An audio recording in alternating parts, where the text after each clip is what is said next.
C'est bon, on peut démarrer? On Oui, on est peut à démarrer. Je viens de lancer l'enregistrement. J'attends juste la 49 confirmation. secondes. C'est bon. D'accord. Il y a Amine avec nous. Allez, on démarre, hein. Bien le bonjour à vous tous. Ravi de vous retrouver pour ce nouveau rendez-vous digital dont vous avez pris l'habitude maintenant depuis quelques années. C'est un rendez-vous qui est devenu en quelque sorte une référence organisé par le marché de l'entreprise, le groupe Tigéléo Fabank avec son partenaire BPI France. Et je vous remercie de vous joindre à nous pour ce nouveau webinaire. Ce webinaire s'inscrit dans la continuité, parce qu'on parlait tout à l'heure avec le groupe, avec Anne, Amine Diouri, que je présenterai, Houdel Cohen, sur ce que nous avons fait finalement. On a pris une profondeur de 2 ans et on a pratiquement plugué sur la plupart des sujets. Si vous prenez l'entreprise au centre, on a vraiment on en a fait 9 en 2022 et nous en sommes au 7e cette année, après la notation des crédits, la cybersécurité, les forces commerciales export, l'organisation des ventes à l'ère du digital, la protection des données et aussi la régénération des chaînes de valeur et le risque de change. Donc aujourd'hui, nous vous proposons un thème qui est central et qui est au cœur de l'actualité. Nous y viendrons. Quels sont les apports de la nouvelle loi de réglementation relative au délai de paiement chez nous? C'est un thème très très important et récurrent et qui intervient dans toutes les interactions que nous faisons, que fait l'entreprise dans son environnement avec ses partenaires, avec clients, dans la chaîne client-fournisseur, mais aussi avec ses partenaires comme les banques, comme les assurances crédit, comme le facteur chez Huda, et ainsi de suite. Il ne vous échappe pas, pardon, que nous sommes toujours dans une période assez complexe. Nous avons eu, malheureux séisme, souvenez-vous, le 8 septembre, mais auquel s'ajoute aussi maintenant un, un conflit qui ressort au niveau du Moyen-Orient, qui mettent davantage de pression sur le monde et qui se complique davantage. Donc, à titre d'exemple, nous avons parlé de 4 paramètres rapidement. L'inflation, malgré tout ce qui a été fait dans le monde, on est à 6,2 chez nous versus 8,6 mondial avec une target espérée à 3,5 pour fin 2003. Notre taux directeur a été revu à la hausse et donc s'est stabilisé à 3%. Au niveau de la croissance chez nous, donc on espère 3,3 malgré ce que je viens de dire au niveau de ce que nous avons eu au niveau du tremblement de terre, et 3,6 pour 2024. Donc nous serons un petit peu, selon les données, au-dessus de la tendance mondiale qui est à 2,9. Et enfin, un autre paramètre qui vient aussi s'inscrire, c'est aussi les crédits bancaires. Ils ont évolué sur une année glissante de 3,7 et les dépôts à 4,5. C'est quand même très, très important. C'est quand même un indicateur macro qui est bien suivi au niveau de la place, même il donne quand même une connotation que l'activité économique est là et donc elle reprend. Alors, pour ce sujet d'aujourd'hui, je ne vais pas tarder. Vous savez que les délais de paiement sont une réalité quand on est dans le monde de l'entreprise. Elles interviennent un peu partout. Les encaissements et paiements entre les divers intervenants sont en fait le baromètre et le prisme de la santé d'une économie, d'un pays, d'un secteur et bien sûr, quand on descend, d'une entreprise. L'essence même de chaîne de valeur à dominante B2B, parce qu'en B2C, c'est essentiellement du B2B, repose sur les échanges. D'un côté, nous avons les prestations de produits et services et de l'autre bout de la chaîne. Donc, vous avez une remontée du cash qui vient rééquilibrer tout ça et donc respecter les engagements des uns et des autres. Alors, les délais de paiement ont été ces dernières années au centre des préoccupations à très haut niveau chez nous, avec des initiatives publiques et privées pour améliorer justement le délai de paiement et donc vers enfin la fameuse loi qui est opérationnelle depuis juillet 2023, début juillet, la fameuse loi 69-21. Donc, qu'est-ce qui a changé depuis la promulgation de cette loi? Y a-t-il des changements perceptibles ou encore c'est trop tôt pour livrer des conclusions, pour tirer des conclusions? Qu'apporte cette loi pour fluidifier et raccourcir finalement les circuits de paiement et in fine baisser les encours qui sont, Amine reviendra, qui est beaucoup plus expert que moi sur ce sujet, sur l'encours interentreprise et comment il voit cette évolution.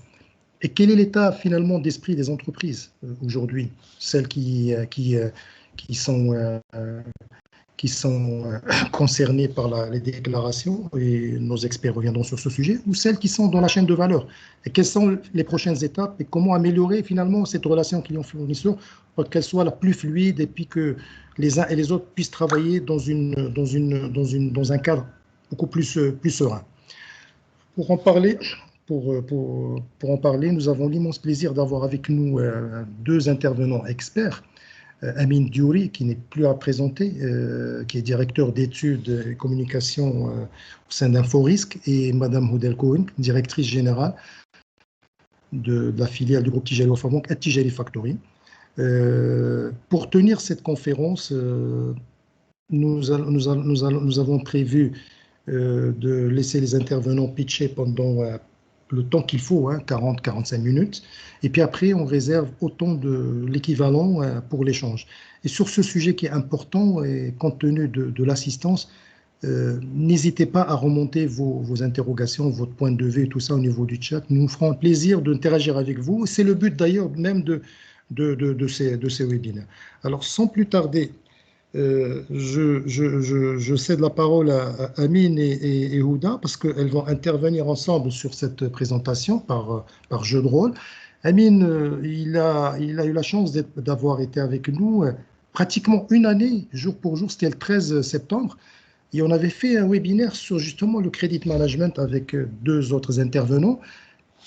Et on parlait de la loi, finalement, on parlait de cette loi et tout ça, et de ce qui devait venir et tout ça. Et donc, finalement, Amine, je te donne la main. Qu'est-ce qui a changé depuis? Et puis, Houda est une collègue que je connais depuis que je suis à Tijari. Elle a fait ses armes et ses preuves un peu partout, au niveau de l'exploitation, au niveau du réseau et au niveau de FIS, où FIS, c'est une entité au niveau du marché de l'entreprise au niveau du groupe Tijari Wafa Bank, c'est financement, d'investissement et soutien à l'entreprise. Donc, elle a vu, donc c'était presque un baromètre de tout ce qui se passe au niveau de l'investissement.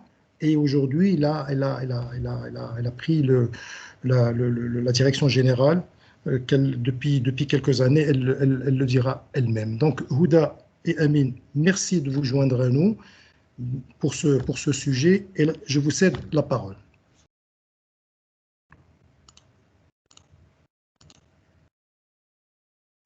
Amine, on ne t'entend pas. Amine, tu mets ton micro.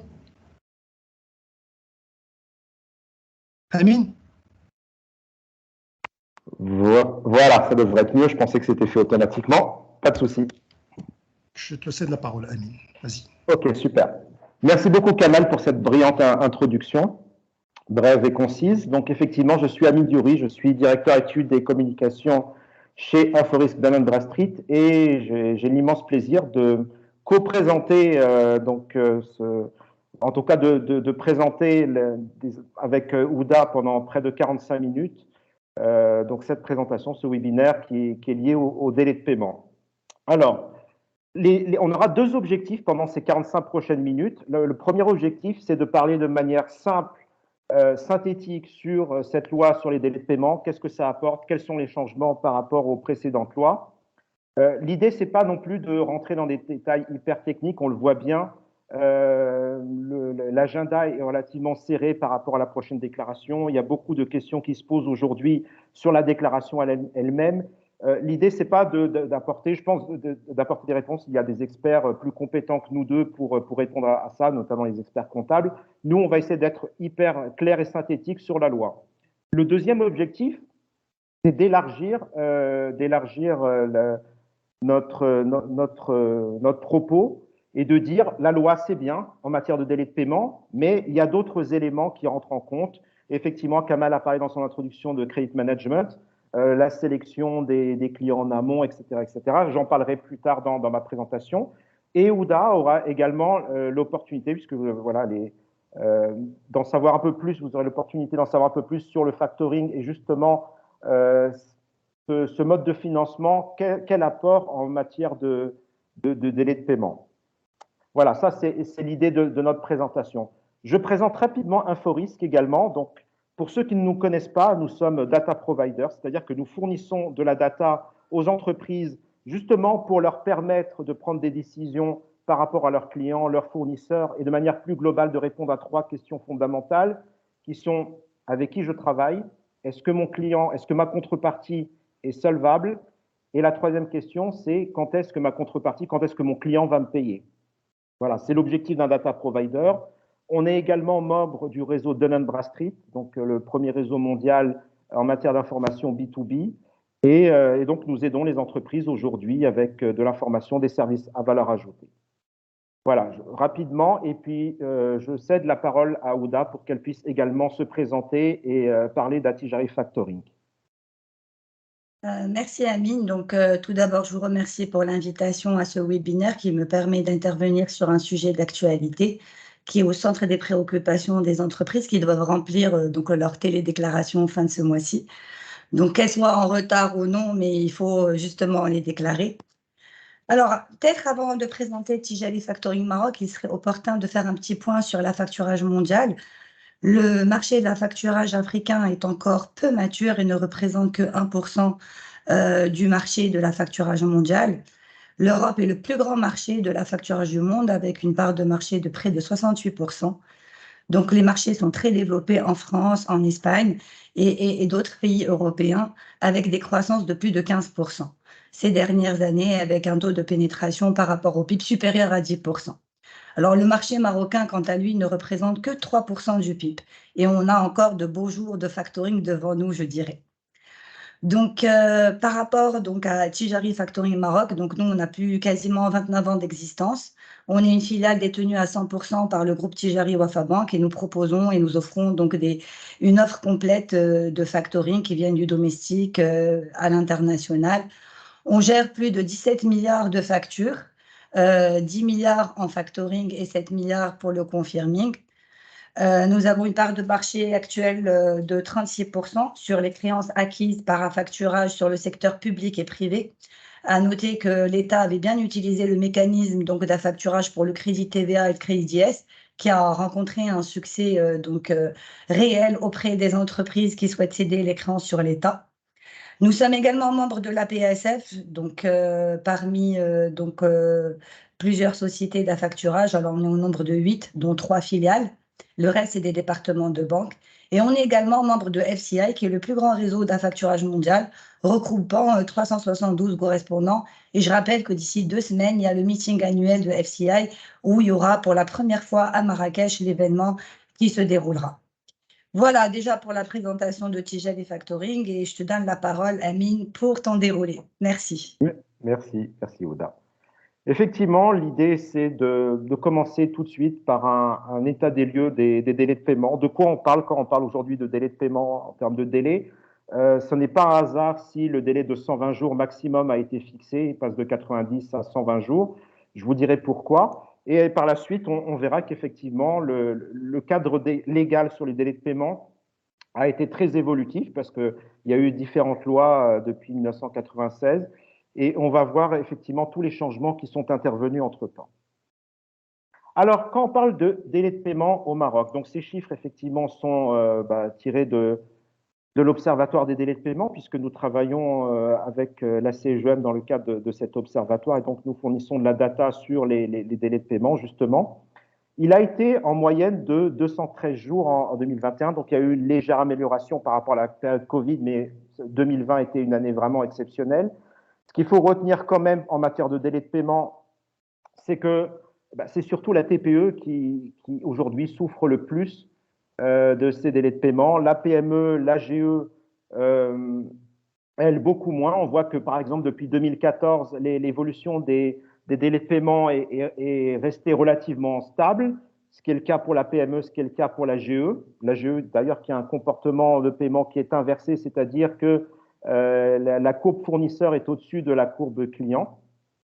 Donc ça, ce sont des éléments qui ressortent effectivement de l'analyse, mais vraiment globalement, on a vu un allongement de près de 100 jours entre 2014 et 2021 sur les délais de paiement globaux.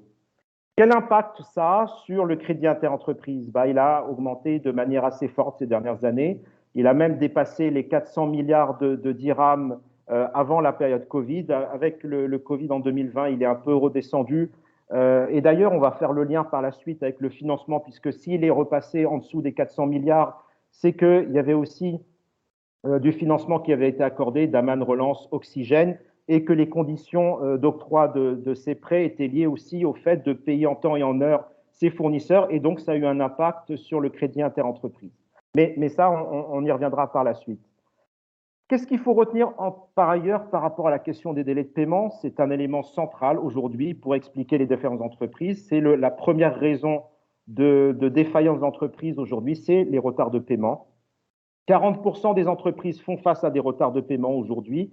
Ça a un impact important au niveau du bilan d'une entreprise. Donc, on parle entre 30 et 50% du bilan représenté par le poste client. Donc, on voit bien que l'encours client est extrêmement important dans un bilan. Les impayés, un montant important du chiffre d'affaires, on parle presque de 2%. Et donc, tout ça mobilise l'entreprise. Faire remonter la trésorerie au niveau de l'entreprise, ça mobilise énormément de ressources. Ça mobilise des ressources financières, humaines, et donc forcément, ça a un impact sur l'activité de l'entreprise.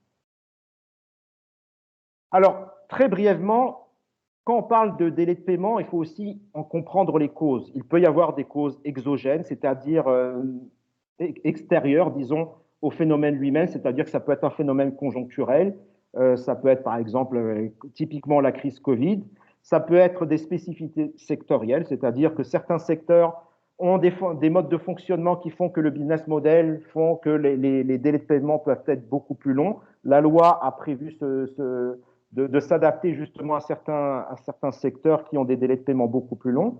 Ça peut être des habitudes culturelles. On dit souvent que chez nous, la question des mauvais payeurs est quasiment culturelle. On peut le dire ou pas, mais en tout cas, ce genre de choses n'est pas figé dans le temps. Ça peut être une question de mode de paiement et surtout d'une stratégie de paiement abusive, c'est-à-dire que certains clients, peuvent avoir la trésorerie nécessaire, mais allonger abusivement le temps de paiement, justement pour conserver le plus longtemps possible la trésorerie.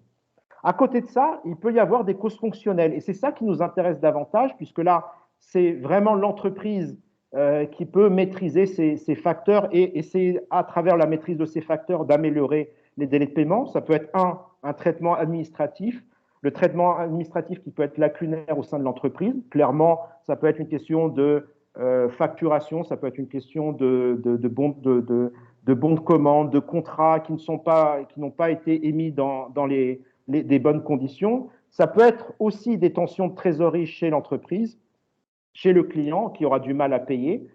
Et puis, ça peut être aussi un désaccord lié à des litiges commerciaux, c'est-à-dire que par rapport à une prestation rendue ou des marchandises livrées, il y a un désaccord et donc ça peut allonger les délais de paiement.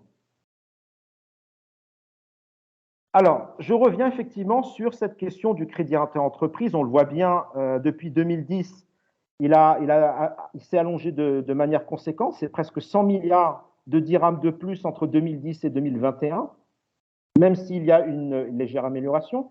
Ce qui est intéressant de voir au niveau de ce crédit interentreprise, et c'est ce crédit interentreprise qui a influencé la loi, c'est que près de 81% de ce crédit interentreprise, ce stock, est possédé, entre guillemets, par les PME et les GE.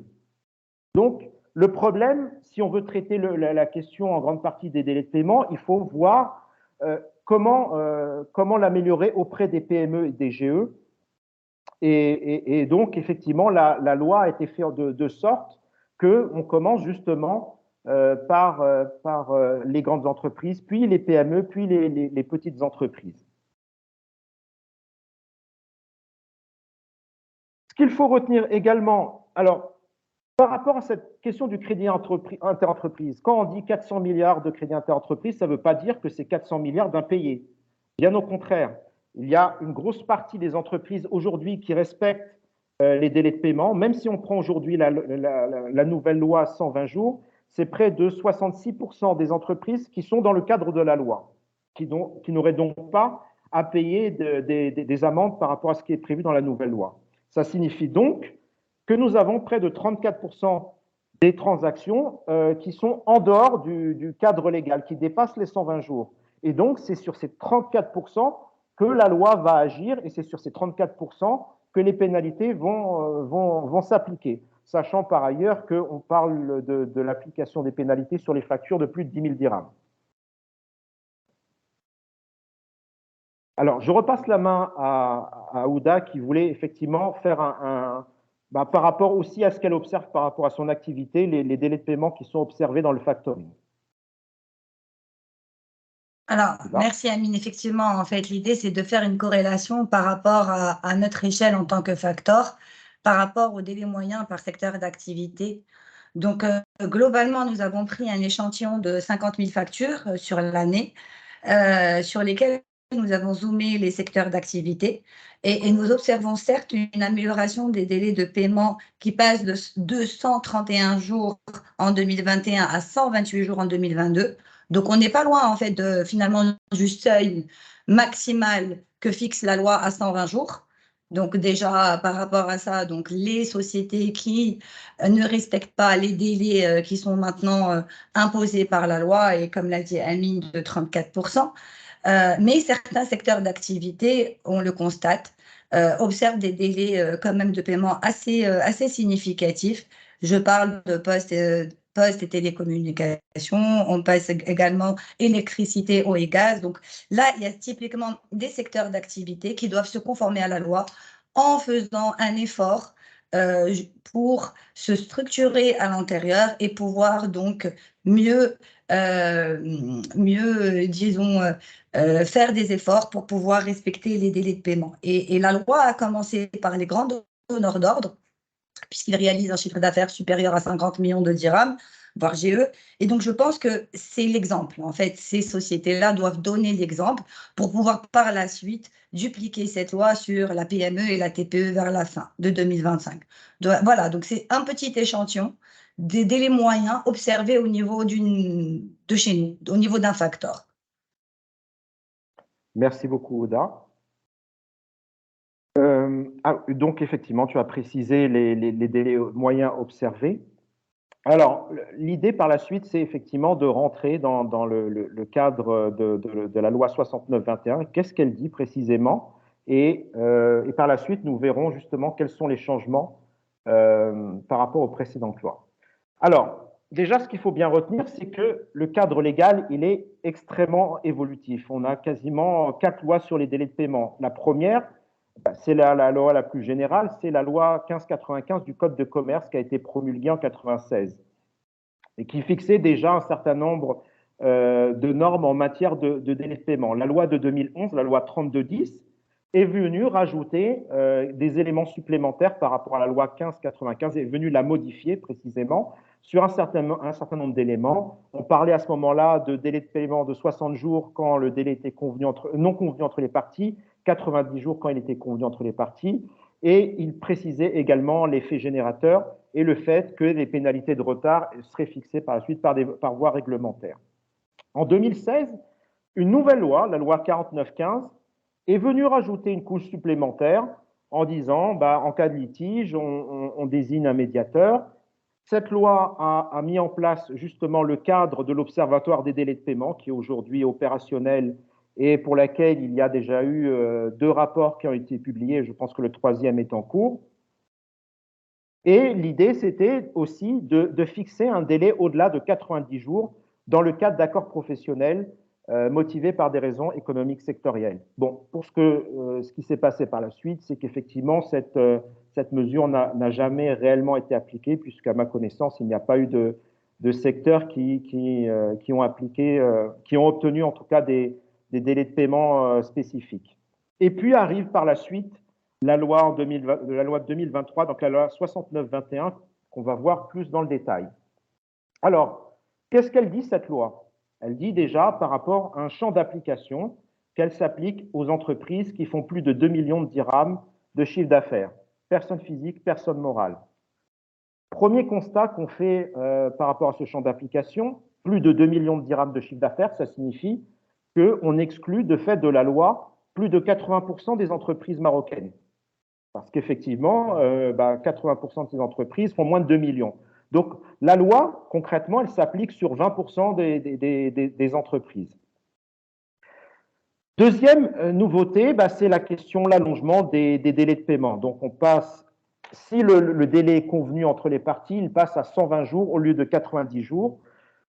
Sur avis du Conseil de la concurrence, ce délai peut être même porté à 180 jours. Donc, effectivement, certains secteurs pourront demander l'avis du Conseil de la concurrence et obtenir ce délai de 180 jours. Ce qui est intéressant également, je trouve aussi, en tout cas qui est plus clair, c'est le fait générateur du calcul du délai de paiement, c'est-à-dire que concrètement, le délai de paiement court à partir de la date d'émission de la facture. Et cette date d'émission de la facture ne peut pas dépasser le dernier jour du mois de la livraison des marchandises ou de l'exécution des travaux ou des prestations de services.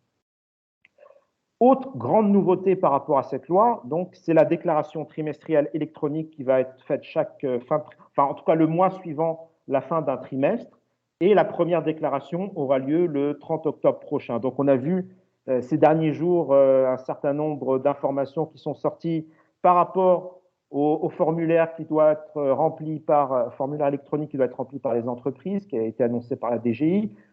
S'en est suivi ensuite un certain nombre de précisions de l'ordre des experts comptables sur le quitus, sur le document qui sera réalisé par les commissaires aux comptes pour les entreprises de plus de 50 millions de dirhams de chiffre d'affaires, et en tout cas les missions qui seront réalisées par le CAC dans le cadre de cette déclaration sur les délais de paiement.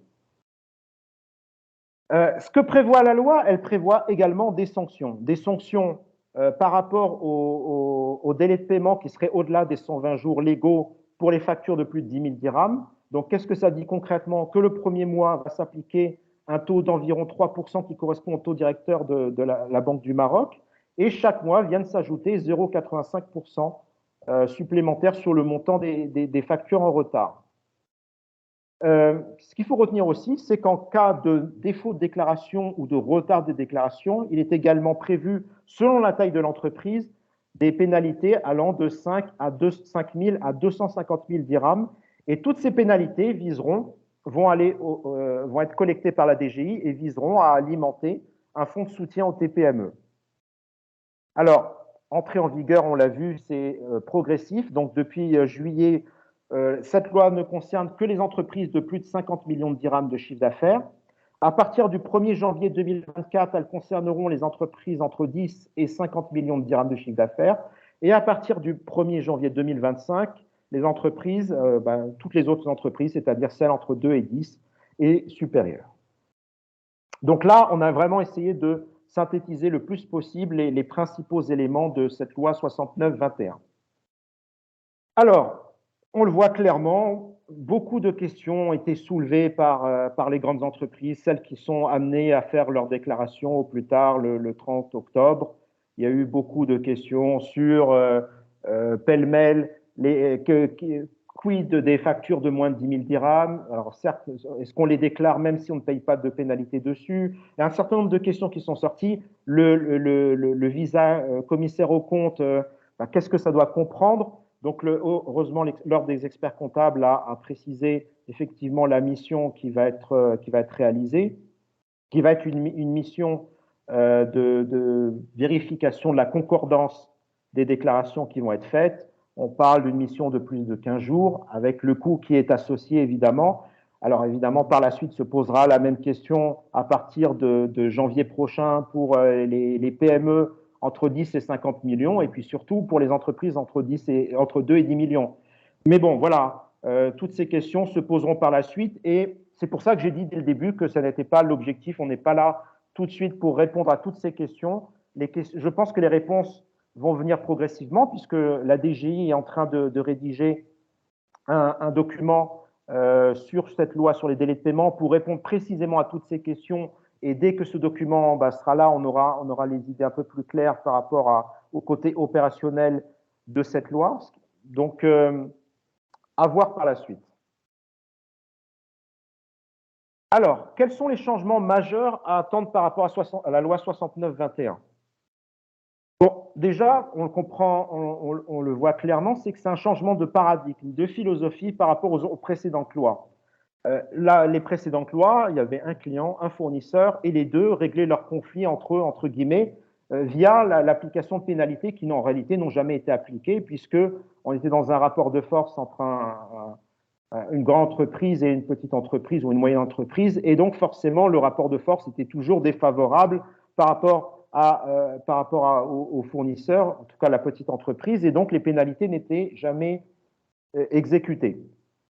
À travers cette nouvelle loi, on rajoute une tierce partie qui est l'État, à travers la DGI, et donc effectivement, ça rentre un peu dans la philosophie d'autres lois qui aujourd'hui existent. Je pense notamment à la loi LME en France, qui reprend le même principe, où c'est l'État qui effectivement vient sanctionner les mauvais payeurs.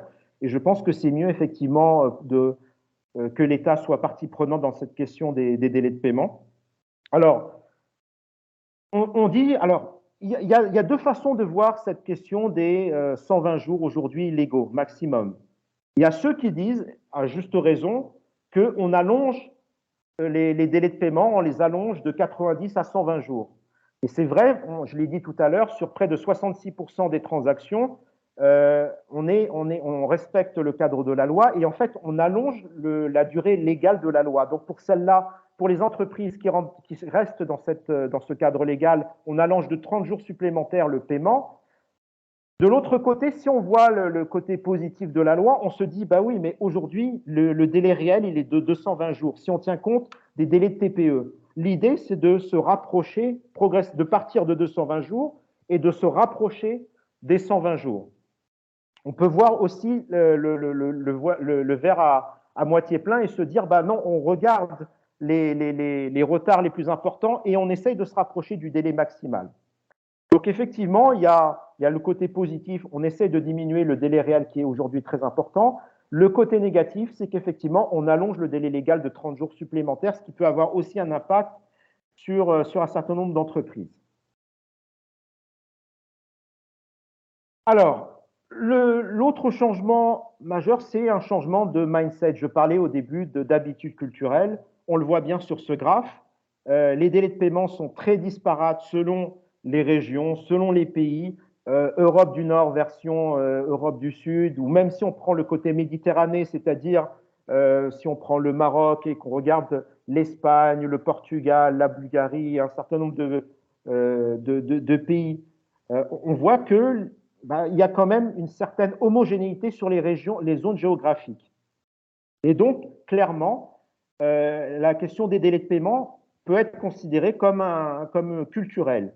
Après, l'idée, c'est pas de dire, bah oui, mais c'est ancré, c'est comme ça, on ne peut pas changer les délais de paiement parce que c'est ancré dans notre culture. Ça n'est pas tout à fait vrai. Je pense que l'État a un rôle majeur à jouer justement dans la modification de ses habitudes. Plus l'État intervient, plus il sanctionne, plus ça modifie, je pense, ses habitudes culturelles. Je vais citer un exemple extrême qui, à mon avis, ne peut être appliqué dans aucun autre pays, mais c'est quand même un bon exemple du type de changement qu'on peut avoir avec l'intervention de l'État. Je citerai l'exemple de la Chine, par exemple, qui était un très mauvais payeur il y a encore 5 ans, 6 ans. Depuis que l'État est intervenu et a mis en place son scoring social, où clairement chaque individu a un certain nombre de points qu'il perd s'il a un mauvais comportement en société, mais aussi par rapport à son entreprise. S'il perd tous ses points, il ne peut plus voyager, il ne peut plus se déplacer. C'est un exemple extrême, mais ça montre bien que l'État a un rôle majeur et peut modifier justement les mauvaises habitudes, en tout cas les mauvais comportements. Alors, troisième apport qui est aussi intéressant, dont on ne parle pas beaucoup, mais dont on parlera certainement dans les prochains mois, c'est que les pénalités qui vont être collectées vont venir alimenter un fonds de soutien pour les TPME. Donc, indirectement, les principales victimes aujourd'hui des délais de paiement, à savoir les TPE et les PME, recevront indirectement une partie des fonds générés. Alors, avec quelques petits calculs par rapport au montant du crédit interentreprise, par rapport au pourcentage de transactions qui sont en dehors des délais de paiement, etc., je suis arrivé à peu près 2 milliards de dirhams par an quand la loi sera pleinement appliquée à partir de 2025. Donc, une manne qui est quand même intéressante, qui viendra alimenter le fonds de soutien pour les TPME. Alors, autre lien, j'en ai également parlé au début, les retards de paiement ont un lien direct avec les défaillances d'entreprise. On le voit bien depuis presque 3 ans, avant la période Covid, les défaillances d'entreprise ont augmenté de manière très forte, c'est-à-dire qu'on a une progression de près de 50% depuis 2019. 99% des entreprises défaillantes sont des TPE et évidemment, pour 40% des défaillances d'entreprises sont dues à des retards de paiement. Donc, on voit bien que quand on regarde les défaillances, les retards de paiement, les délais de paiement sont toujours là. Et donc, il fallait, si on voulait s'attaquer à la question des défaillances d'entreprise, il fallait attaquer sa source, qui était la question des délais de paiement. Évidemment, la question des défaillances d'entreprise n'est pas le seul impact indirect attendu par la question des délais de paiement.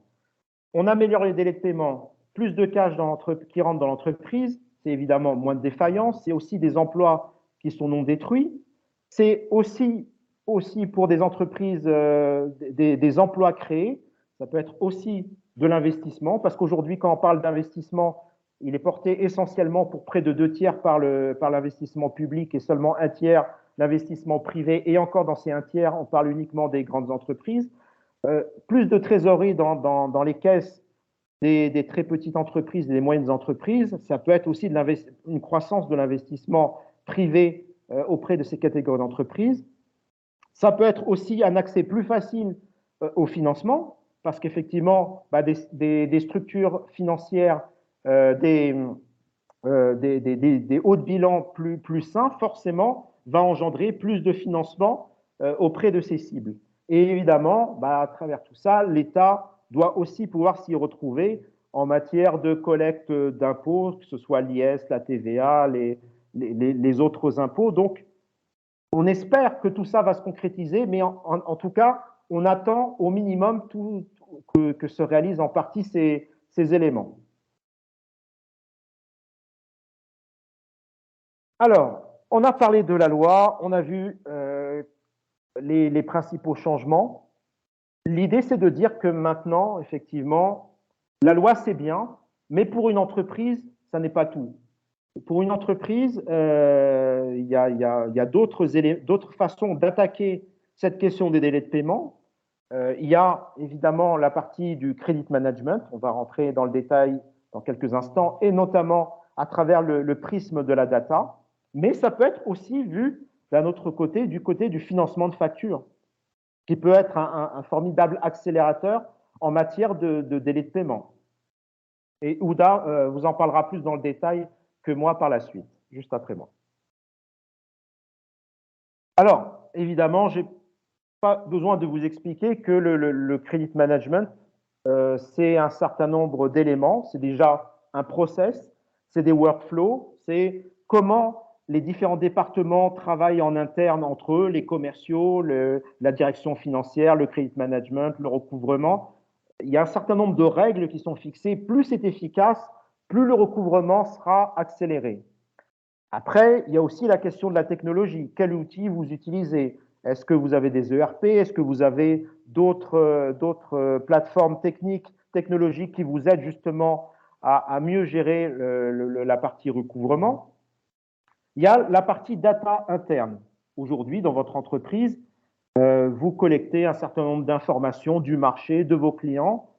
Mais aujourd'hui, à quoi sert cette information? Est-ce que vous l'utilisez justement dans le cadre de votre process de credit management pour justement en tirer profit et accélérer votre recouvrement?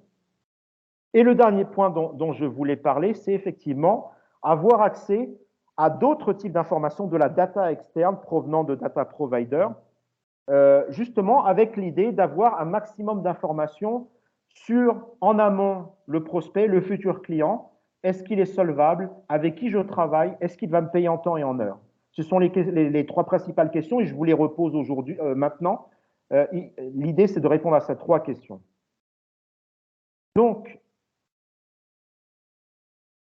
l'idée, c'est en amont, sélectionner le futur client, le prospect.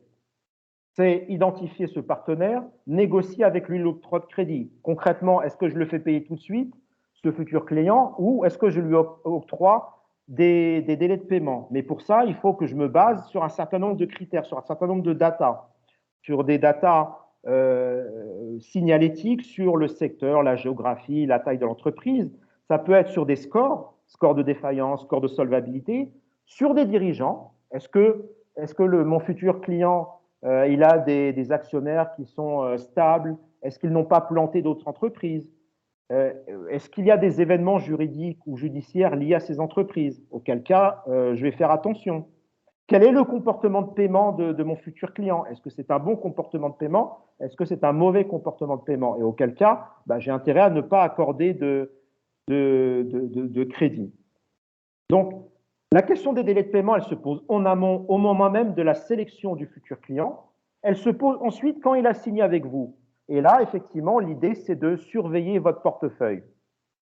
Concrètement, c'est de segmenter votre portefeuille client, c'est-à-dire, je vais segmenter mon client en fonction de ceux qui ont un bon profil payeur, un mauvais profil payeur, et je vais me concentrer sur la surveillance des mauvais profils, par exemple. Mais pour ça, il faut que j'ai de la data, encore une fois. Il faut que j'ai des scores, il faut que j'ai de l'alerting, il faut que je puisse être alerté en temps et en heure s'il y a le moindre événement juridique, ou en tout cas judiciaire, qui vient compromettre la solvabilité de mon partenaire. Et puis, par la suite, c'est la partie recouvrement. Donc, je surveille, mais en même temps, j'ai accordé des délais de paiement à mon portefeuille client. À un moment donné, il faut que je recouvre. Il faut que je mette en place des stratégies de relance. Mais ces stratégies de relance, elles doivent être adéquates par rapport au profil de mon client. Si j'ai un profil bon payeur, je vais peut-être le laisser tranquille, me payer comme il a été prévu. Si je vois que le profil de mon client se dégrade ou que c'est un mauvais profil, là, par contre, je vais mettre des mesures spécifiques en place pour accélérer le recouvrement. Et donc, je vais regarder en permanence des informations, des datas type scoring, PDEX, c'est-à-dire des informations sur le comportement de paiement, ainsi que les événements juridiques et judiciaires.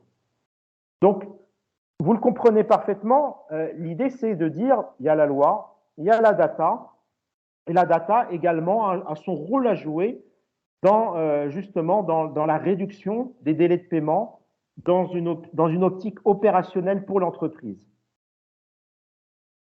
Dernier point dont je voulais parler sur le côté data, sur le volet data, c'est l'importance aujourd'hui de la data sur les retards de paiement.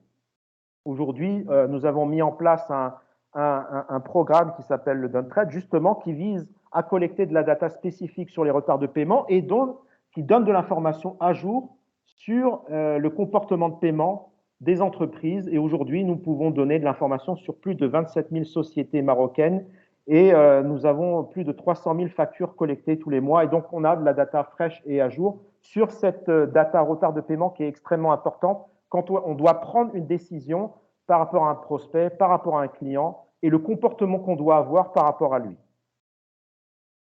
Voilà, j'espère que j'ai été clair dans mes explications, mais en tout cas, on pourra revenir, si vous voulez, dans la question-réponse sur un certain nombre de points data, si vous le souhaitez. En tout cas, je suis à votre disposition. Je passe la main à Ouda pour justement parler du volet factoring, financement de facture, qui est tout aussi important dans cette question des délais de paiement. Merci Amine. Effectivement, donc l'idée c'est que on a vu la loi, tout ce qu'elle peut apporter comme nouveauté par rapport aux délais de paiement, mais également les sanctions qui sont mises en place. Également l'intégration de toutes les sociétés qui réalisent un chiffre d'affaires supérieur à 2 millions de dirhams. Reste effectivement quid la question des 80% des sociétés qui ne seront pas réellement soumises à cette loi. Mais on commence déjà par les premiers de la classe pour après, en fait, onboarder la totalité des entreprises. Donc, par rapport aux solutions qu'on peut trouver au niveau donc, de la réduction des délais de paiement. Donc, il y a un certain nombre de mécanismes que les banques proposent, mais également les sociétés de financement spécialisées, qui puissent réduire ce délai de paiement. Ça ne vous empêche pas de déclarer les créances, clairement, mais en tout cas, ça permet d'apporter des solutions réelles, immédiates aux besoins de fonds de roulement. Donc, peut-être avant d'aborder donc, le produit factoring et par la suite le confirming, donc l'idée, c'est de se pencher sur cette chaîne de valeur sur lesquelles, en fait, on peut réduire les délais de paiement. Donc, on distingue deux blocs, les avant-expédition et les post-expédition. Et je vais plutôt me focaliser sur le post-expédition qui est le cœur du sujet par rapport au délai de paiement, qui est le financement des créances. Donc, bien entendu, vous connaissez l'escompte commercial qui est commercialisé par toutes les banques, la facturage que je vais vous présenter par la suite. Mais il y a également le forfaiting qui est un escompte sans recours d'un effet de commerce donc accepté et qui est avalisé par la banque de l'acheteur à l'étranger sur des pays sur lesquels le factoring n'intervient pas. Et bien entendu, le produit donc communément courant qu'on appelle l'ASMN, avance sur marché nanti, et sur lesquels, en fait, on permet de couvrir les délais de règlement fixés par l'administration. Et par la suite, donc, là, on finance le côté dette, donc au niveau du confirming, au niveau des fournisseurs. Donc, Amine, si tu pouvais passer à la slide suivante. Donc là, plus spécifiquement, si on parle de factoring, donc l'idée principale, de façon synthétique, je sais que la plupart des présents, on est aux 100 participants quasiment, connaissent le factoring, mais juste très brièvement, on distingue deux types de mécanismes juridiques sur lesquels on a une subrogation quand il s'agit de marché privé ou par acte de nantissement quand il s'agit de marché public.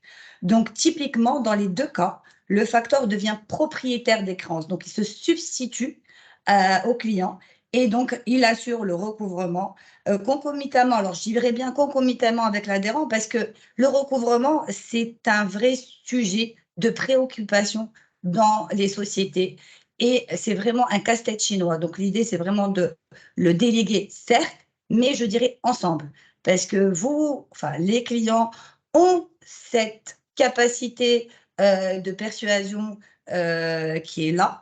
Et le factor vous libère un petit peu de tout ce tracas, mais avec l'accompagnement des sociétés. Ça permet donc de pondérer les risques pour la société et de faire face à la défaillance du débiteur. Donc, avec ça, en fait, on est accompagné par des assurances, surtout si on fait de l'escompte sans recours.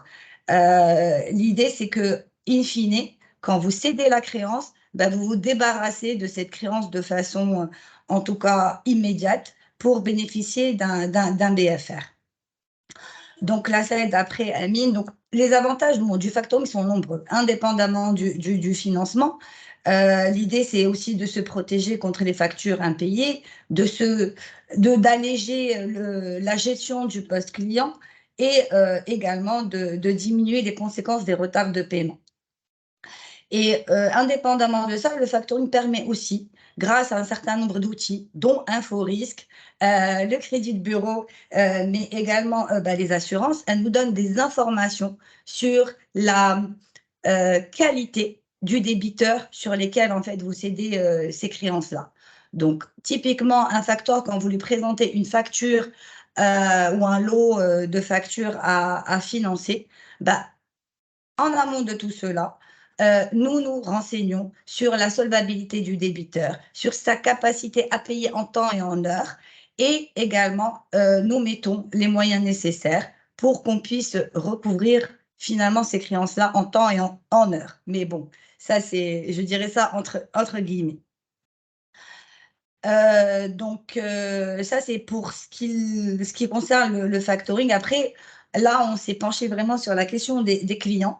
Et si on passe de l'autre côté, et on appelle ça le reverse factoring ou le confirming, en fait, il est simple, il est pratique, ce confirming, parce que c'est un outil de règlement qui s'adresse aux grandes entreprises et qui s'appuie sur une relation solide avec leur banque, qui bénéficie d'une bonne notation et qui dispose d'une chaîne d'approvisionnement stable. Et c'est ça qui fait un peu défaillance au TPME, c'est cette chaîne d'approvisionnement stable et bien maîtrisée.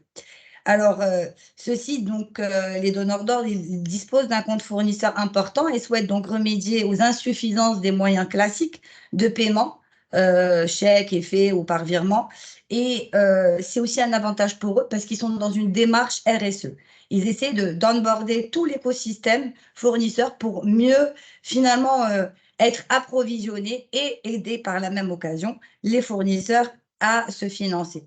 Alors, dans les deux cas, que ce soit le factoring ou le confirming, c'est des moyens effectivement de disposer d'un BFR immédiat, mais sans endettement supplémentaire. Parce que finalement, mobiliser un poste client ou bien financer un poste fournisseur, il n'y a pas d'endettement. Au contraire, c'est un allègement de la dette et ça permet également de libérer les lignes bancaires sur lesquelles, en fait, souvent, elles sont vraiment en flux tendu. Donc, le confirming, on a deux types de confirming. Donc, il y a des donneurs d'ordre finalement qui nous confient donc, le fichier des fournisseurs, qui nous le remet. Et à ce moment-là, qui nous disent à date d'échéance. Donc là, typiquement, pour les délais de règlement, le max, c'est 120 jours. À 120 jours, vous allez régler ces fournisseurs-là. Et là, à ce moment-là, on s'occupe de finalement faire un virement de masse et payer à l'échéance. Mais avec ce circuit-là, en fait, il y a également le confirming avec financement. Et là, en fait, quand le donneur d'ordre nous remet le fichier de ses fournisseurs, et on connaît le délai qui est de 120 jours ou 90 jours, on propose à ses fournisseurs de se financer à des conditions avantageuses, et puisque en fait, on s'appuie sur finalement un ordre de prélèvement irrévocable sur le compte du donneur d'ordre. S'il te plaît, la slide d'après, Amine. Donc, en fait, c'est une solution qui est gagnant-gagnant entre le fournisseur et l'acheteur, puisqu'ils ont en fait deux objectifs différents. Le fournisseur, c'est raccourcir les DSO et l'acheteur, c'est allonger les DPO. Donc, avec ce mécanisme de confirming, donc, on permet d'améliorer la trésorerie pour le fournisseur, la réduction des coûts de financement, une mise à disposition d'une réserve de liquidité sur demande et finalement la réduction du risque de paiement et du délai de paiement in fine. Alors, l'acheteur, quant à lui, a tout à gagner puisqu'il fédère tout un écosystème de ses fournisseurs. Donc, il maintient son fonds de roulement sans pour autant avoir un impact. Une réduction des interruptions ou retards dans les chaînes d'approvisionnement quand le fournisseur n'a pas les moyens finalement d'acheter de la marchandise ou du stock pour approvisionner le donneur d'ordre. Et c'est une meilleure amélioration du climat des affaires avec une amélioration des ratios financiers. Donc, in fine, la slide d'après, Amine, on est vraiment sur deux objectifs qui sont communs, qui se réunissent finalement dans une seule slide. On a des avantages quantitatifs et des avantages qualitatifs. Alors, côté acheteur, une vraie amélioration des ratios financiers avec l'optimisation du fonds de roulement, la gestion de la liquidité, une meilleure stabilisation de la chaîne logistique qui permet une durabilité de la relation avec les fournisseurs et, in fine, une réduction du coût d'achat. Côté fournisseur, celui-ci bénéficie d'un paiement anticipé sans recours à d'autres lignes bancaires qui améliorent sa trésorerie, un accès au financement plus avantageux, une sécurisation de ses délais de paiement, une amélioration de sa capacité de crédit vis-à-vis des acheteurs. Et ce qui est réellement donc attendu, c'est également plus de commandes. Parce que la PME qui fait appel au financement grâce à la signature du donneur d'ordre aura plus de commandes, plus de marge de capacité d'acquérir donc finalement des stocks et c'est une meilleure gestion de ses prévisions de trésorerie. Bon, il y a ces deux produits, effectivement, qui allègent le délai de paiement, mais la réussite, que ça soit du factoring ou du confirming spécifiquement, il faut vraiment que le donneur d'ordre base sa relation commerciale sur une relation saine et un partenariat solide. Notamment, en fait, il y a le top management qui doit vraiment être engagé pour qu'il réussisse le programme, mais également donc les directions financières et les achats, parce que ça reste des maillons qui sont très importants pour pouvoir donc réussir les programmes. Et ces programmes-là, que ce soit le factoring et le confirming, vous l'avez vu dans les pays développés, on voit très bien un taux de pénétration très important avec vraiment une vraie valeur ajoutée des deux côtés. Donc, voilà ce que j'avais à dire par rapport aux avantages de l'un et de l'autre. L'idée aujourd'hui, certes, c'est de vous exposer la loi, de vous donner les nouveautés. On va répondre au chat, il y a eu pas mal de questions dessus. Mais vraiment, l'idée, c'est de pouvoir, on a des outils de financement qui permettent de diminuer ce délai sans pour autant impacter la trésorerie des banques. Mais ça n'empêche pas de respecter la loi et de déclarer justement en temps et en heure auprès de l'ADRI. Voilà. Merci beaucoup, Amine et Ouda, pour cette brillante intervention qui est très claire et très limpide sur les délais de paiement d'une manière générale et avec l'avènement de cette loi qui vient un petit peu bousculer les choses, mais les bousculer dans le bon sens. Parce que vous l'avez dit et précisé, Amine, au départ, Ouda aussi, hein, il y a c'est la troisième version.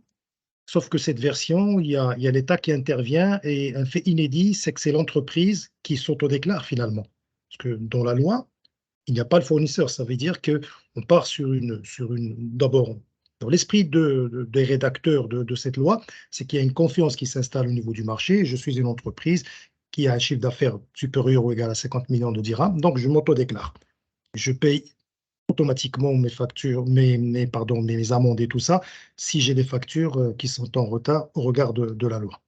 Bon, aujourd'hui, vous avez vu au niveau du chat, il y a quelques interventions, quelques interrogations, exactement en ligne de mire de ce que je disais Amine tout à l'heure, sur la livraison des travaux, sur cette réception provisoire, la mise en service d'une installation et tout ça. Ça veut dire qu'il peut y avoir un glissement au regard de la loi. Parce que je vous cède la parole, Amine et Ouda, sur ce sujet. La loi ne règle pas tout.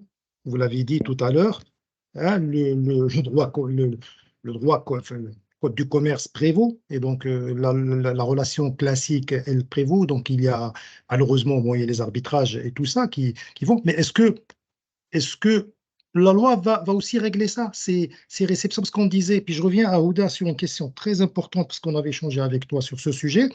Je sais que tu travailles beaucoup avec les corporates sur ces sujets pour les aider et les accompagner sur ce socle de écosystème fournisseur, c'est ce que tu disais, pour que ces entreprises respirent un petit peu, qu'ils aient un BFR et puis qu'ils puissent soulager, puis qu'on sorte de ce quotidien qui est pesant et tout ça.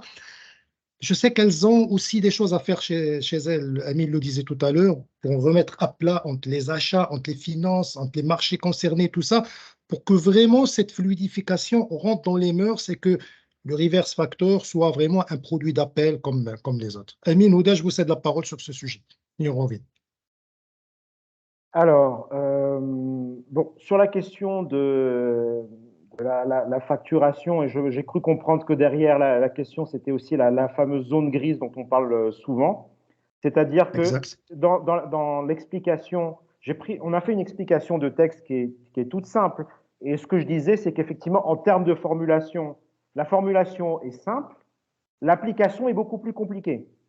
Parce que tout simplement, effectivement, quand on fait des travaux, quand on livre quand on réalise un certain nombre de services, il y a la réception effectivement, et cette zone grise commence à s'installer, et c'est uniquement quand on a passé cette zone grise qu'effectivement la facture, qu'on rentre dans la partie facturation. Mais cette zone grise peut aussi prendre du temps.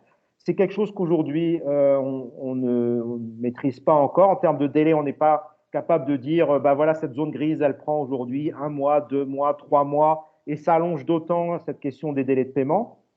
C'est effectivement un point concret, opérationnel, qui devra également être réglé par la suite. Je ne sais pas si l'ADJ l'abordera dans son document, celui qui est rédigé actuellement et qui a pour objectif de répondre aux questions concrètes des entreprises, des différents opérateurs. J'espère en tout cas que ça fera partie de la réponse. Je n'ai pas d'autre chose à ajouter là-dessus. Merci, Amine. Je reviens auprès de toi, là. Ouda? Effectivement, moi je rejoins Amine. En fait, il y a des zones grises qui ne sont pas encore éclaircies par la loi. J'espère que la DG va apporter les précisions. Mais l'idée, c'est que, indépendamment de ça, la loi parle donc de la facture, en fait, honnêtement. Et il y a aussi les marchés publics, il y a aussi une question entre le PV de réception. Je vois la mise en service de l'installation. Après, on a tout un circuit sur, par exemple, les administrations publiques où il y a le décompte qui peut rester 4-5 mois avant d'arriver finalement à la direction financière pour sortir un ADC. Donc, typiquement, là, il faut que vraiment la DGI puisse éclaircir ce sujet-là, qu'elle puisse avoir, en fait, disséqué un petit peu tous les étapes clés de la livraison jusqu'au, finalement, service financier pour pouvoir voir exactement la loupe et pouvoir identifier le délai court à quel moment. Vraiment, ça reste une zone d'ombre, comme l'a dit. Donc, on l'avait dit au début, on n'est pas des spécialistes ni juridiques, ni on est des experts comptables. Tout ce que je peux dire, c'est qu'au niveau du financement, il faut que la prestation soit réalisée, livrée, et qu'elle arrive à la direction financière pour qu'elle puisse être financée. Déjà, nous, on arrive en bout de chaîne. Mais avant, il y a tout un circuit sur lesquels, en fait, il faut vraiment mettre le point dessus, parce que c'est là où le mal est là, il est identifié là. D'ailleurs, on voit pas mal de sociétés déclarer des délais de paiement assez incroyables. On parle de 8 jours, 10 jours, 15 jours, 20 jours, et on voit les DSO sur leur bilan incroyable. Mais en fait, réellement, entre le bon de commande, la livraison et réellement la facturation, il peut s'écouler des mois. Des mois. C'est très clair. Et c'est là où il faut vraiment se pencher dessus et pouvoir trouver des solutions concrètes. Certes, la loi elle a apporté pas mal d'améliorations, mais je pense qu'on devrait aller plus dans le futur à plus détailler tout le circuit interne de chaque société pour pouvoir maîtriser finalement cette chaîne qui fait mal de part et d'autre, hein, in fine. Excellent. Merci beaucoup, Houda. Moi, je reviens sur deux sujets parce que tout à l'heure, Amine, lors de la présentation, il a parlé de Exit, ceux qui ont des chiffres d'affaires inférieurs à 2 millions de dirhams. Amine, moi, je suis tenté d'être positif sur ce sujet parce que je me dis, ceux qui sont des 2 millions, qui sont à connotation peut-être essentiellement des fournisseurs pour les gros, le fait qu'ils soient aussi bien payés, peut-être qu'ils vont payer, même s'ils ne sont pas dans le cadre de la loi. Je ne sais pas ce que tu en penses, Amine. Et puis, Ouda, une autre question sur ce sujet. Parce que souvent, quand je vois des entreprises, quand je discute avec elles, et tu le sais, tu les vois tous les jours, on parle des credit management, du scoring et tout ça, il y a des entreprises qui sont prises à la gorge et sont, vous le disiez tout à l'heure dans la présentation, diversifier aussi le portefeuille client, diversifier le risque et tout ça. Et puis, malgré tout, on a des entreprises qui sont mono-donneurs d'ordre. Ils travaillent avec un ou deux clients. Ils me disent surtout pas l'arrêt des livraisons. Je sais et je comprends, je parlais avec toi, Aouda, quand tu as un cycle, tu as une facture, bah, s'il n'est pas encore, on ne dit pas impayé, mais s'il n'est pas encore payé, tu ne peux pas continuer à tu ne peux pas financer la suite et ainsi de suite. C'est quand même un effet domino. C'est des clients qui viennent te voir, c'est qui viennent voir le facteur probablement avec ses difficultés. Est-ce que vous arrivez tout de même à essayer de passer quelques opérations ou s'il y a un blocus ou c'est le donneur d'ordre qu'il faut qu'il appuie sur le code PIN sur ce sujet pour que vraiment cette chaîne se fluidifie un peu plus. Amine, Houda, la parole est à vous. Houda, tu veux commencer ou je commence? Moi, je vais dire effectivement, effectivement, quand il y a des retards de paiement observés sur des financements de factures ou même de marchés publics, l'idée, c'est qu'on puisse déjà être sûr et certain de la validité de la facture et puis également de la réalité de l'opération économique. Déjà, quand on sait qu'in fine, derrière, il y a un établissement public ou un grand donneur d'ordre et qu'on connaît les délais de paiement usuels parce qu'on a une cartographie des délais de paiement, bon, la vérité, on ne bloque pas le financement. Ou bien on essaye de faire on aura déjà fait les actions de recouvrement auparavant qui n'aboutissent pas forcément parce que des fois il y a des problèmes budgétaires ou il y a des problèmes d'ordre je dirais, administratifs, ou bien c'est les périodes de congé. Bon, Amine a parlé de tout ce qui était mindset. Effectivement, on a des tendances à faire reculer le maximum le paiement de ces factures. Mais honnêtement, le facteur essaie de trouver toujours des solutions quand le débiteur est bon et quand on a des assurances dessus. Donc, typiquement, là, franchement, sur les financements, c'est assez fluide. La nouvelle loi, ce qu'elle va apporter de nouveau, c'est qu'on connaît qu'il y a une échéance de 120 jours et qu'in fine, on aura un max de 120 jours, que ce soit pour les administrations publiques ou que ce soit pour le privé. Donc déjà, nous, en tant qu'institution financière, on est un peu plus conforté dans cette position parce qu'on se dit, au pire, ça va être 120 jours. À part si, bien entendu, il y a des secteurs qui se sont entendus et sur lesquels on va aller sur 180 jours. Mais on n'observera pas les 280 jours ou les 300 jours. Des fois, c'est un an. Un an. Vous prenez le poste client usuellement de la TPME, ceux qui travaillent avec les marchés publics, ils sont sur une moyenne de 250 jours, en moyenne, quand elles sont bonnes. Et celles qui ont, et il y en a qui ont, j'ai même vu des clients qui ont 400 jours, 450 jours. Donc, ça veut dire qu'en fait, c'est vraiment des clients qui sont certes solvables in fine, parce que des fois, il y a des ADC, mais elles ont des problèmes de budget et donc elles reportent ça sur le budget de l'année d'après. Bah, typiquement ça, on ne devrait plus le voir dans les années à venir.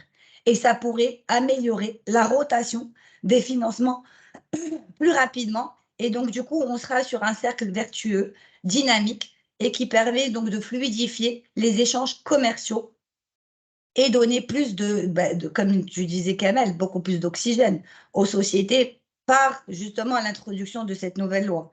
Mais c'est vrai que ces dernières années, en plus le Covid est passé par là, donc on a des clients qui ont eu les crédits Covid, crédit oxygène, crédit relance, ça a quand même dégonflé. Alors on était sur 450, en 2019, on était sur 450 milliards de crédits intra-entreprises.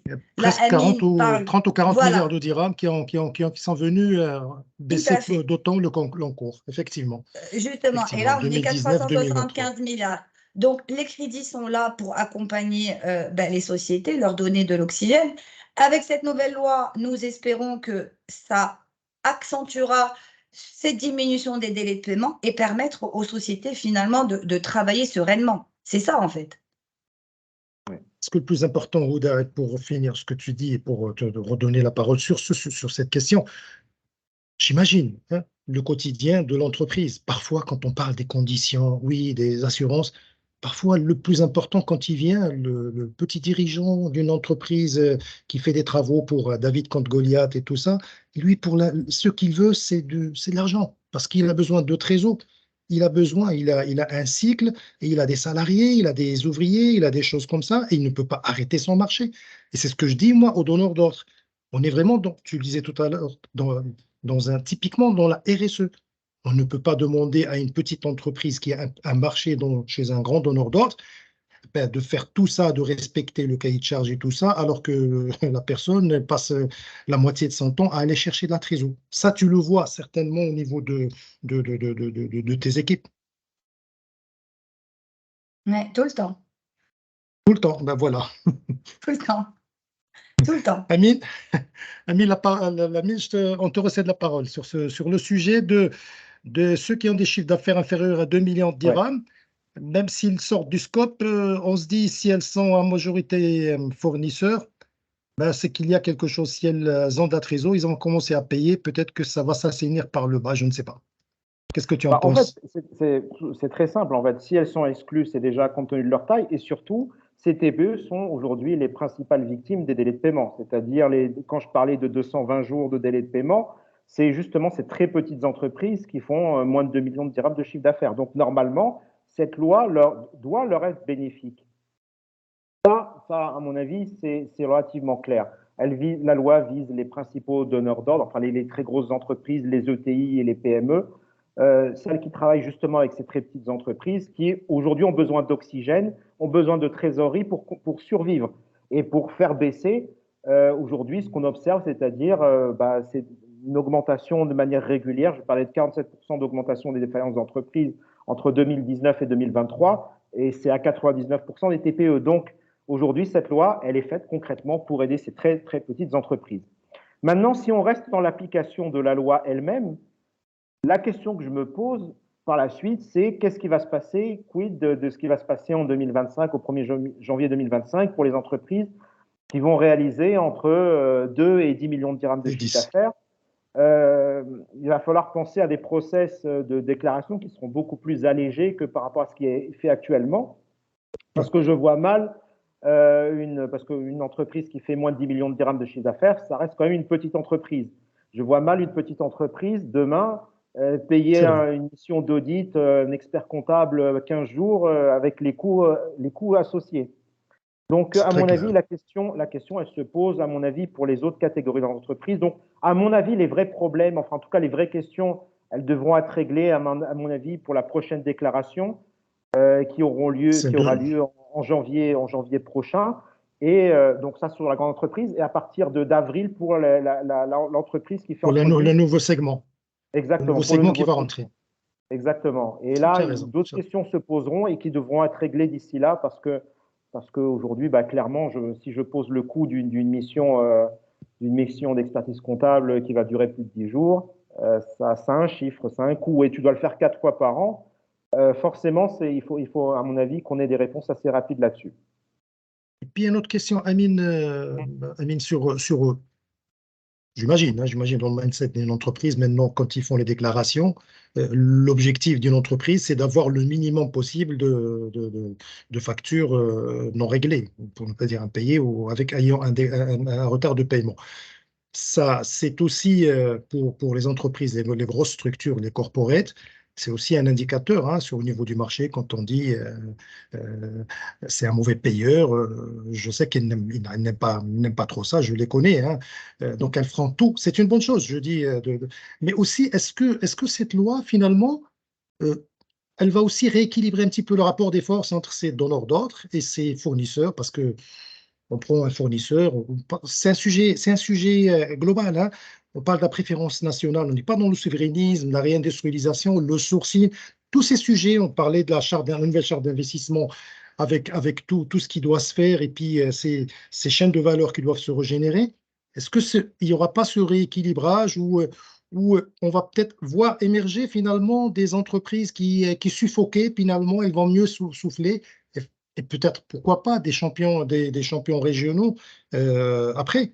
Ça veut dire que, tu le disais dans un slide, ils vont commencer à respirer, à penser investissement. Et ce que fait Ouda, c'est une jonction, parce que Ouda aussi, elle voit tout ça, mais finalement, comme elle est maillée avec le réseau bancaire, les réseaux bancaires, finalement, les uns travaillent pour les autres. C'est comme si elles profilent un petit mieux ces entreprises pour qu'elles aient un meilleur profil, une meilleure notation et un prisme de voir ces flux primaires. Parce que, je le disais, je salue Adil Ouazzani parce que je sais qu'il est avec nous au niveau de l'assistance, au niveau de risk management. Il y a un sujet important aussi dans la notation, c'est ces flux, les flux primaires. C'est que quand je suis banquier, Amine, je ne dois pas, si je n'ai pas ma part, ce n'est pas un virement trésorerie, ouais, il va me faire baisser, mais c'est plus la captation des flux primaires qui est quand même à l'essence ou la base même d'une relation et la vitalité d'une relation. Donc, tout cela, est-ce que tu vois tout ça est-ce que tout ça peut être rééquilibré, peut avoir du sens au regard de la loi? Bon, alors, ta question couvre en fait beaucoup de questions. Ce que je peux dire Je m'excuse, simplement… je sais. Non, il n'y a pas de souci. En matière de notation, c'est un sujet effectivement que nous connaissons assez bien. La notation, clairement, c'est une question de data. Ouda en parlait tout à l'heure, c'est du crédit inter-entreprise pour les banques, c'est de la data entreprise type InfoRisque, c'est un certain nombre d'informations qui sont agrégées et qui permettent de donner une notation, une note sur une entreprise. Et en fait, cette note exprime la capacité, la solvabilité de l'entreprise, sa capacité à rembourser un prêt, qu'il soit bancaire ou interentreprise. C'est ça une notation. Et effectivement, l'idée de la loi, c'est d'avoir de plus en plus d'entreprises qui soient solvables parce qu'effectivement, je reçois plus rapidement de l'argent parce que la loi oblige les entreprises avec lesquelles je travaille à me payer plus rapidement, donc je reçois plus d'argent, donc je suis plus solvable, donc je suis plus en capacité de demander du financement auprès de Ouda ou auprès du réseau traditionnel bancaire. C'est aussi ça la réalité des choses, c'est ce qu'on souhaite obtenir. Après, entre la théorie et la pratique, on verra, mais en tout cas, c'est ça l'objectif à terme.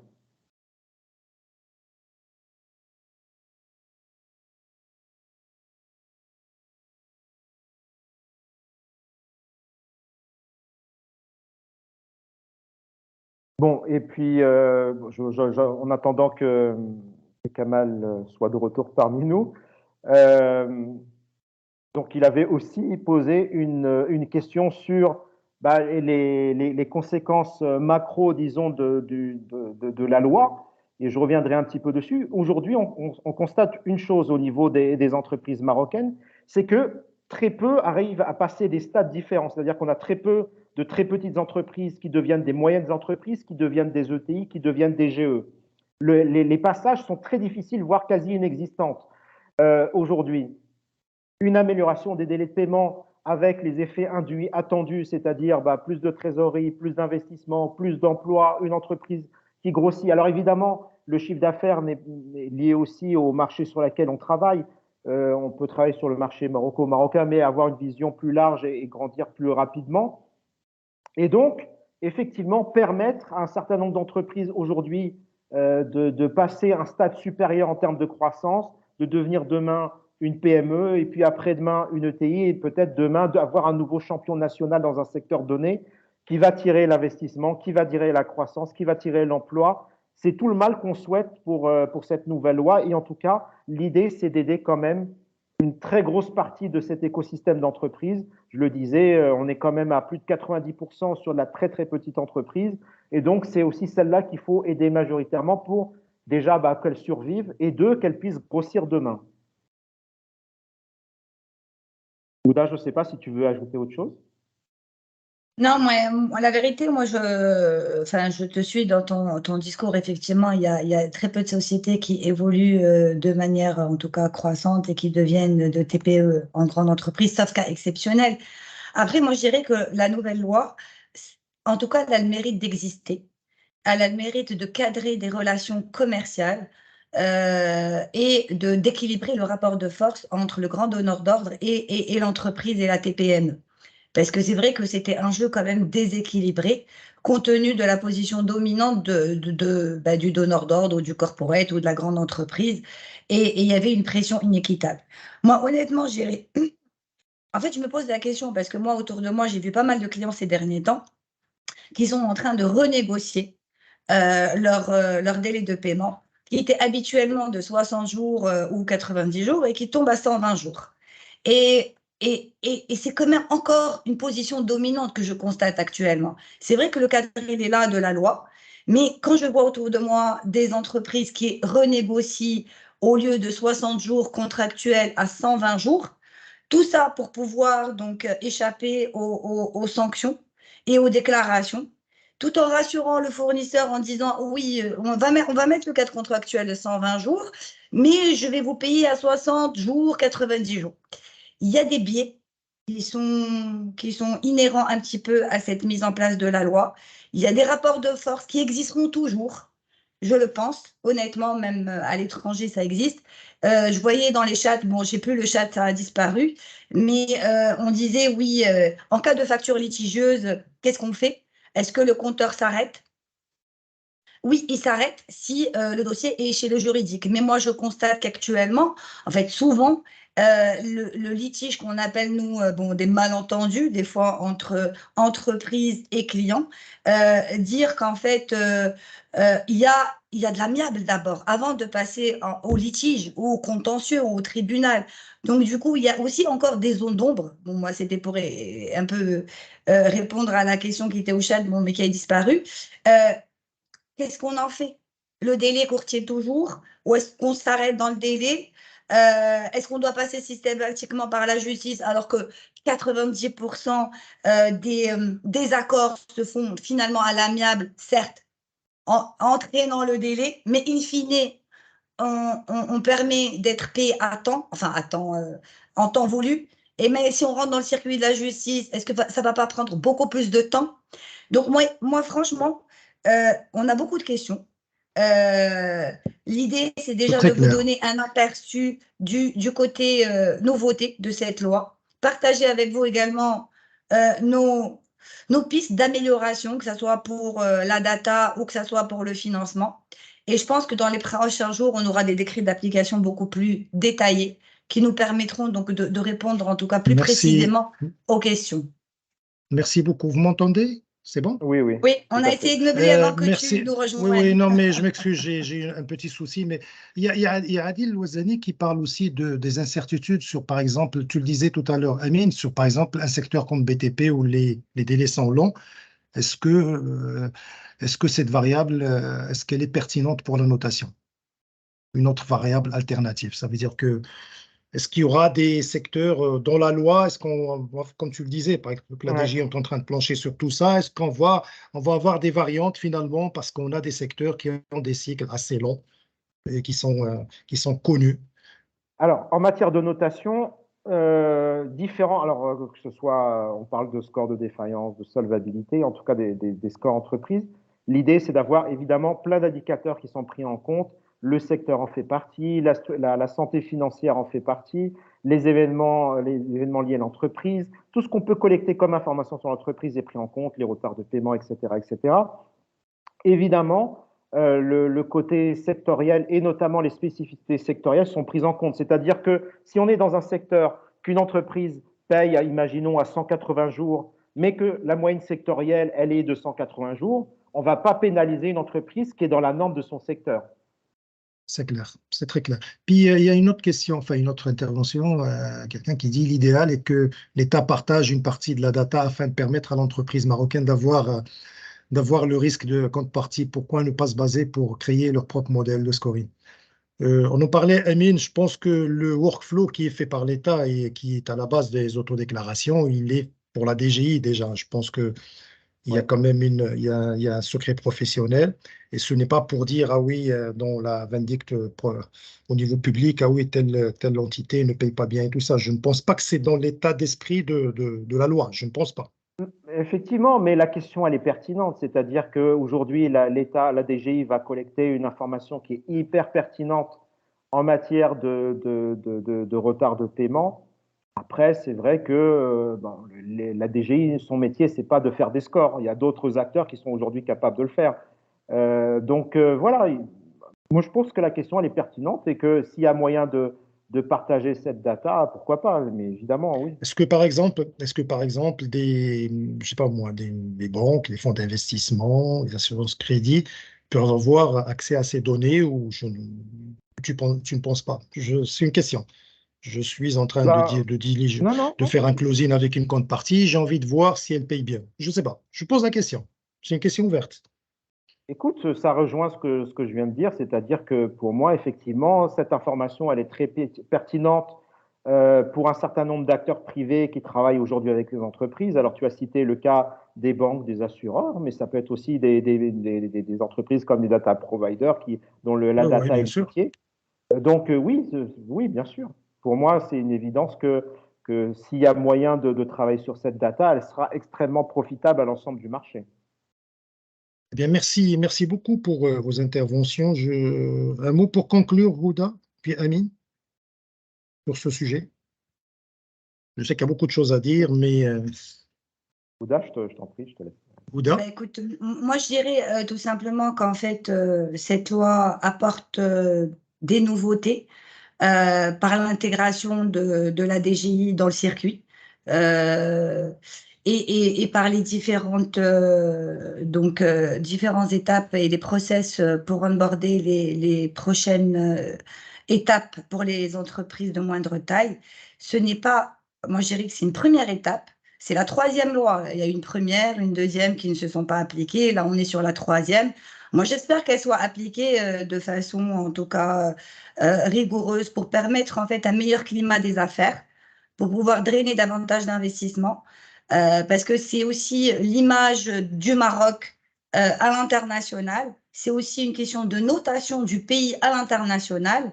Et pour drainer des investisseurs nouveaux qui puissent investir au Maroc grâce au climat des affaires. Donc, c'est un premier pas. C'est déjà bien. il faut savoir déjà que les 120 jours, c'est un long délai, c'est 4 mois. C'est 4 mois où les sociétés souffrent quand même de financement, de besoins en fonds de roulement. Bon, on est là pour justement essayer de rattraper ces délais. Mais je pense que, en tout cas, c'est un premier jalon pour un meilleur climat des affaires. Moi, vraiment, c'est important de le souligner parce qu'en France, le délai moyen maximal il est de 60 jours, il n'est pas de 120 jours. Là, on a C'est quasiment 2 fois doublé. plus chez nous. C'est 2 2 fois fois plus plus. chez nous. Donc, Mais, voilà, c'est 2 fois plus. mais, Et aussi, mais, ils sont passés par la loi pour pouvoir en fait cadrer les délais de paiement. Donc, ce n'est c'est pas très une clair. nouveauté. C'est pas une C'est très nouveauté. clair. Il y a même voilà, c'est vraiment l'idée. Donc, voilà, bon, franchement, première étape, mais on attend la suite et avoir plus d'éclaircissements sur le côté pratique de cette loi. Merci beaucoup, Houda. Amine, je te cède la parole pour une conclusion, mais j'ai vu quelqu'un qui a posé une question. Il dit la DGI parle d'une déclaration trimestrielle et d'une déclaration annuelle. Une déclaration trimestrielle, c'est le mois d'après, c'est ça, c'est comme octobre pour le T3, Ouais. c'est ça en fait. Est-ce qu'il y a une déclaration annuelle globale qui synthétise toutes les déclarations? Je ne sais pas. Bah, si on fait une déclaration trimestrielle, mais ça à préciser par la Ben, suite. on a mais- l'annuel. On On a a la l'annuel, ça veut synthèse dire que c'est annuelle. les. Oui. OK. Donc, je te cède la parole pour une conclusion, c'est Amine. Oui, alors je suis complètement d'accord avec ce que Ouda vient de dire sur sa conclusion. Alors la loi, effectivement, je trouve que philosophiquement parlant, elle est intéressante parce qu'elle apporte un changement à travers l'intervention de l'État. Et je pense que ça, c'est majeur comme changement. Après, il faut pas s'attendre à ce que tous les problèmes sur les délais de paiement se règlent uniquement à travers le prisme de la loi. Déjà, il va y avoir un gros côté mise en place opérationnelle de cette loi avec toutes les difficultés qu'on a vues. Là, on parle de très grosses entreprises et déjà, c'est compliqué avec les très grosses entreprises qui ont des moyens, qui ont des ressources. Et déjà, on trouve que c'est compliqué, mais comment ça va être concrètement avec des entreprises qui font moins de 50 millions de dirhams de chiffre d'affaires et surtout quand on attaquera le segment de 10 millions. Donc, oui, elle est extrêmement intéressante. Après, modulo les questions de mise en place opérationnelle, mais je pense qu'effectivement, il faut pas rester concentré uniquement sur la loi. Et c'est pour ça que nous avons insisté, Ouda et moi, sur l'à côté de cette loi, c'est-à-dire tout ce qui va venir aider l'entreprise à améliorer ses délais de paiement, son DSO, etc., ses DSO. Et donc, c'est pour ça qu'on a voulu parler de credit management, qu'on a voulu parler de factoring, etc. Et il y a certainement d'autres solutions qui existent pour aider les entreprises à réduire leur délai de paiement. Donc, je pense que c'est plutôt une concordance d'un ensemble de moyens qui vont être mis en place, la loi, le credit management, l'assurance crédit, le factoring, un certain nombre de choses qui vont être là pour améliorer cette question des délais de paiement. Mais je voudrais rebondir justement sur un point qui a été évoqué par Ouda, c'est la question effectivement de l'international, c'est la question effectivement des paiements vus à l'international. Il y a quelques années de cela, j'ai été amené à intervenir devant un parterre de chefs d'entreprise italiens et donc présenter le Maroc, vendre le Maroc voilà, comme terre intéressante pour l'investissement. Et effectivement, quand on a abordé cette question des délais de paiement, c'est vrai que ça a refroidi pas mal de monde. Alors après, on sait très bien que les délais de paiement en local, c'est-à-dire intramuros au Maroc, ne sont pas les mêmes qu'à l'international. C'est-à-dire concrètement qu'une entreprise qui travaille avec des entreprises marocaines va avoir des délais de paiement extrêmement longs, alors que si elle travaille avec des entreprises internationales, ces délais vont être de manière importante raccourcis. Mais malgré tout, voilà, c'est aussi notre image à l'international qui est posée, et donc on doit tout faire pour essayer de réduire de manière forte cette question des délais de paiement. Voilà. Merci pour merci pour vos interventions. Merci à l'assistance parce que je vois qu'il y a beaucoup d'interactions. Alors franchement, bravo. Ça nous stimule hein, pour répondre à tout ce que vos interrogations. Franchement, en tout cas, je vous félicite et je vous dis un grand bravo, un grand B, pardon. Ce que je note au niveau des conclusions, c'est qu'il y a des faisceaux positifs qui arrivent à l'ère de cette loi.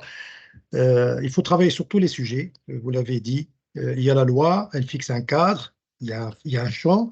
Il faut travailler sur tous les autres sujets, la relation client-fournisseur, la chaîne de valeur, le credit management, la data, et puis la relation. Moi, je me souviens quand j'ai commencé à travailler à 32, 33 ans, je me souviens, il y avait un patron il me disait, il faut aller visiter ton client. C'est physique, bon, aujourd'hui on parle de digital et tout ça, mais aussi ces relations partenariales doivent aussi être un petit peu au cœur même de ces relations. Ça veut dire qu'elles favorisent peut-être, je ne sais pas ce que vous en pensez, elles favorisent aussi un climat de travail, de partenariat, de synergie, quand on va voir un fournisseur chez lui ou quand un fournisseur vient visiter son client et ainsi de suite. En tout cas, je vous remercie vivement pour vos interventions, Houda et Amine. Merci pour l'assistance. Merci à Tijali Wafa Bank et son partenaire BPI France d'avoir organisé ce webinaire sur un thème ô combien important, structurant pour l'entreprise.